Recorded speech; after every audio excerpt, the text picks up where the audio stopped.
So the Yankees are now over the Cohen threshold. So how are they going to fill in that infield spot?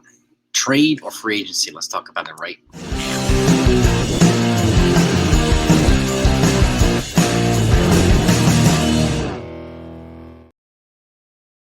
Hey everybody, hope you've been enjoying a wonderful holiday season. So the Yankees are over Cohen threshold now. The numbers are saying having about 303 million. Okay, so at this point, they're going to need to clear some salary if they want to add salary, right? And there are two players that indicate the best fits to do that: Trent Grisham and Marcus Stroman, right? That's just the logically speaking, the mathematical speaking, okay?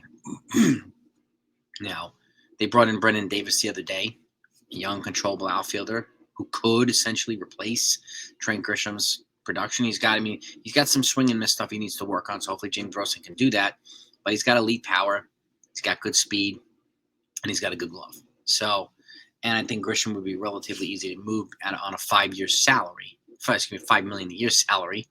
And I'm sure that a lot of teams will be willing to take him either as a fourth outfielder or a starting outfielder with an elite glove.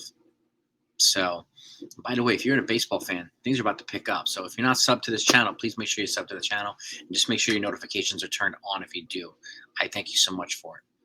Okay, we're gonna try to get to 30K subs in 2025. So your help really is greatly appreciated. So, and the other piece there is Marcus Stroman. Now, he gave Yankees about 150 durable innings last year, 2024, and then he was kind of halted. Okay, he's got a vesting option for 2026, contingent upon a certain amount of innings pitched criteria in 2025.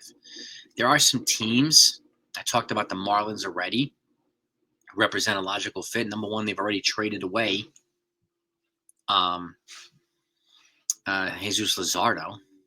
Okay, and if the Yankees want to replace a pitcher with a pitcher, then maybe they can trade. Maybe they can try to get Sandy Alcantara back from the Marlins, so that the Marlins aren't taking on a whole entire $18 million. Now, Alcantara's at about 11, 12 million a year, so the Yankees would be saving about $6 million, right? But they would get a starting pitcher who's coming off, several injuries, but to add to their depth on the back end. Okay, just a thought. Okay, and if there's any way they can pry Andrew Nardi in a trade, that would be fantastic. Maybe even a package of Stroman and Grisham to the Marlins for a Nardi and Alcantara would be fantastic. Right? They're going to get a lot of revenue sharing money. There's a potential of them getting hit with a grievance from MLBPA for not spending the money given to them for revenue sharing. Is other teams should be getting hit with that same penalty, right? But that's just besides the point. So, but what's the most logical way to fill in the final Yankees infield spot? They need either a second baseman or a third baseman, right? We talked about a bunch of guys. Okay. There's quite a few of them. Yohan Moncada, a young guy who's one of the top prospects in all of baseball. He was with the Red Sox and then was traded to the White Sox in the Chris Sale trade. He's had some years of injuries. He doesn't really have the body of work of consistency to back it up, but he can be had on the cheap in free agency most likely. Then you have Carlos Correa in the trade market, which a lot of people are talking about now. Yes, he's got the clutch gene. Yes, he's an elite glove. There's no doubt about any of that stuff. But he does, to me, have the stink of the Houston Astros cheating scandal on him. Plus, I think he's got 8 years left on his deal. And he's already at over 30 years old, right?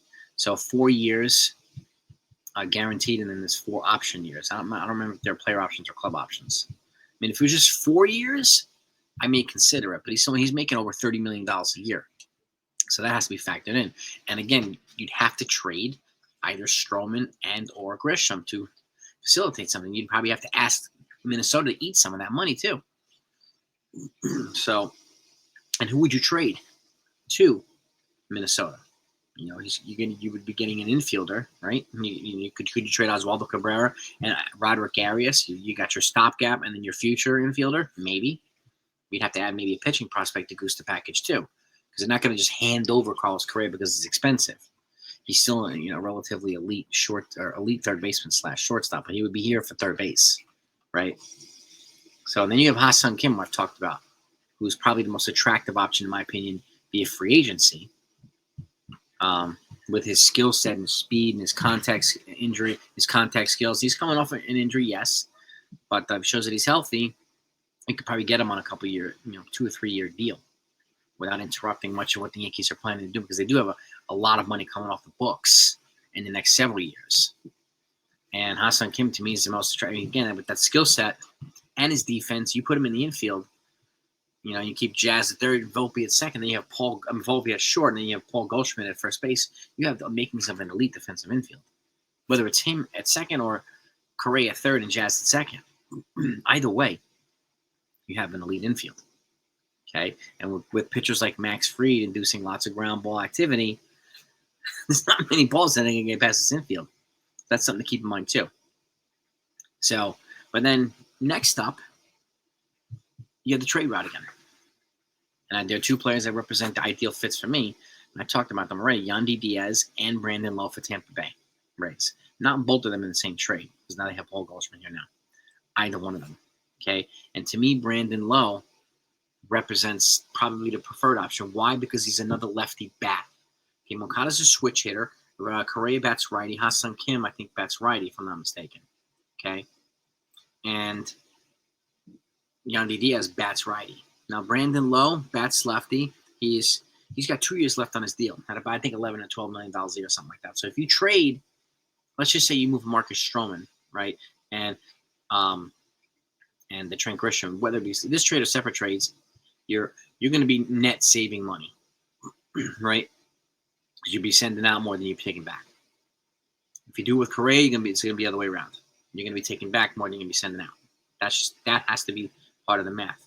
Now, do I think that Hal has a firm no on adding payroll? No, I don't, because they still need to add players, and they said they're not done yet, right? And they know this, but my guess they're going to prefer to take the trade route over the free agency route if it requires adding lots of salary.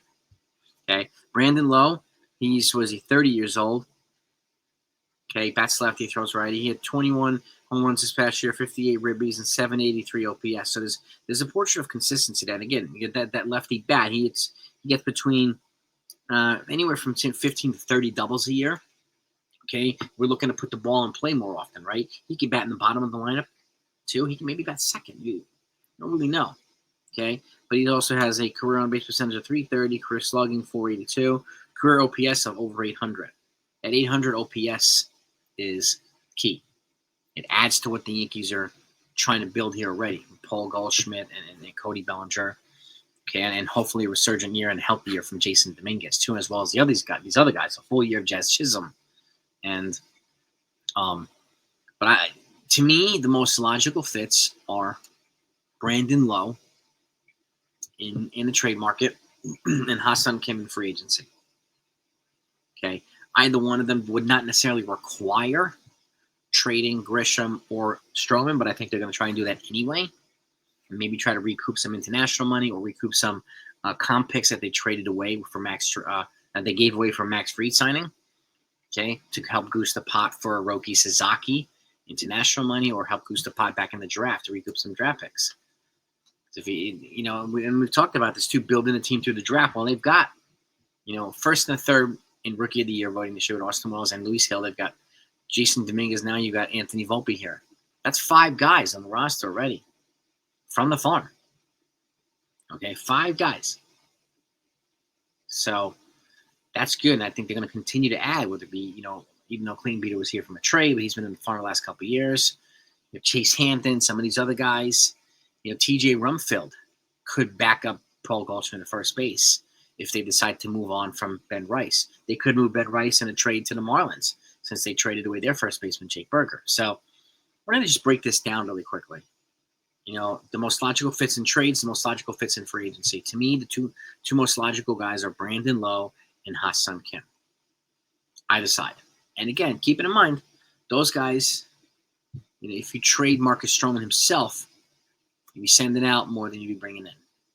That's why I'm, resistant to the Carlos Correa idea right now, because of the fact that there are 8 years committed to his contract. And again, 4 years. I'm going to pull up really quickly here for you. So, Carlos Correa contract. Okay.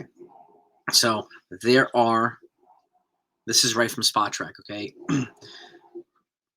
Let me see. Yeah, vesting options. 2020.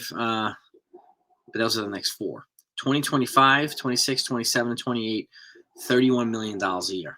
After that, all 4 years beyond that are vesting options. I don't know what the criteria for vesting options here. Oh, here we go. The 2029 vesting option is 25 million. If 25 million of it vests with 575 plate appearances. Top five in the MVP. There's a couple of criteria. 550 in 2030, 550 plate appearances. 2031, 525 plate appearances. And then 2032 to 500. So it goes down by 25 plate appearances each year. But this is a little bit of a criteria for Slugger and MVP and so on and so forth, which I don't see him hitting. But I could see him hitting because he's relatively durable for the most part. I could see him hitting those vesting options at bats. So there is potentially an out here if they do it that. So, essentially it would be tied to the next 4 years for Carlos Correa instead of the next 8 years. That's guaranteed the next 4 years. But again, he's an elite glove, and he's also, he'd be playing for 30, 31, 32, 33 years. So those are the years, if the Yankees are willing to take, those are the years the Yankees would have to absorb. So that's Carlos Correa in terms of free agency. He's got a very bulky contract. And do you really want to pay those vesting option years for those latter parts of his 30s? I don't know. Yankees can try to figure out something there, but it all heads back to me, to two guys. Brandon Lowe, because he's a lefty. Okay, and Ha-Seong Kim because of his skill set here. Either one, and Brandon Lowe at second base would make the infield defense elite as well. You have Jazz at third, Brandon Lowe there. He also has a clutch gene. You'd be taking him away from Tampa. Okay, I don't know what Tampa Bay Rays would be willing to absorb, but this right now seems to be the most logical path for the Yankees. Carlos Correa, to me, seems to be like the more emotional path, right? I don't know about that.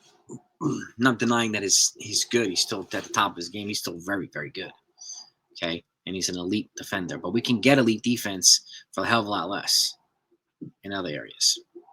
So you give me your thoughts. Let me know what you're thinking here. How would you fill out this last spot? Would it be trade? Would it be free agency? Okay, and would you be looking to move on from Stroman and Marcus Stroman and Trent Grisham to clear up money? And what do you think you can get from them for trading these guys? So let's talk about it. Have a great rest of your holiday. Hopefully you get a couple of days off. Enjoy it. And let's make 2025 a hell of a lot better than 2024. We got a couple days left for the New Year, so hopefully we'll kick it in with some really, really good news. I'll keep you updated on all of it. Okay, so just turn those notifications on. Talk to you next time. Peace.